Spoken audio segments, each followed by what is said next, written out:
ఏది కూడా సమీక్షలు చేయడం కానీ జవాబుదారీతనాన్ని ఫిక్స్ చేయడం చాలా ఈజీ అయింది. ఇప్పుడు మీరు చూశారు ఎంత కాంప్లికేషన్ ఉందో అడ్మినిస్ట్రేషన్లో. పాత గవర్నమెంట్ చేసిన తప్పులన్నీ కరెక్ట్ చేయడానికి ఈరోజు నేను రెవెన్యూ సదస్సులు పెట్టే పరిస్థితికి వచ్చాం. అంటే భూములన్నీ కొట్టేసే పరిస్థితికి వచ్చారు. దొంగలు గాని టెక్నాలజీ చేతికొస్తే ఏం చేస్తారో అది ఒక ఉదాహరణ. మీకు అందరికీ భూ కబ్జాలు పెద్ద ఎత్తున జరిగాయి.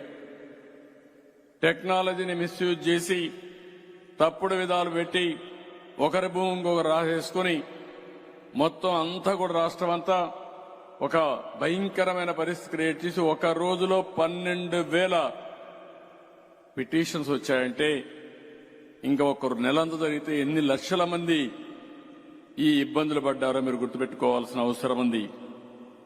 నేను ఎప్పుడు కూడా ఇంకొక పక్కన చూస్తే గడిచిన 5 సంవత్సరాల్లో పవర్ సెక్టర్ అంతా కూడా దెబ్బతినే పరిస్థితికి వచ్చింది.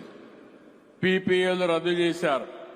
కరెంటు వాడకుండా వాళ్ళకు డబ్బులు కట్టే పరిస్థితికి వచ్చారు.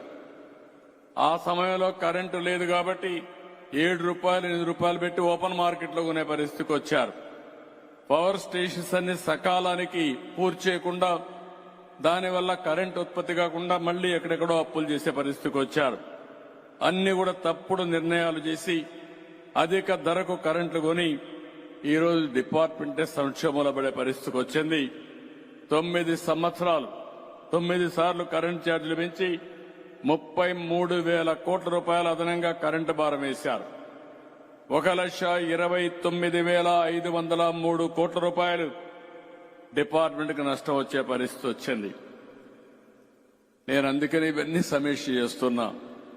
పోయిన గవర్నమెంట్ చేసిన తప్పులు తప్ప మళ్లీ ఏమాత్రం కూడా ఈ డిపార్ట్మెంట్లో కరెంటు ఛార్జీలు పెంచకుండా సమర్థత పెంచి మీకు న్యాయం చేసే బాధ్యత మేము తీసుకుంటామని మరొక్కసారి మీ అందరికీ హామీ ఇస్తున్నా.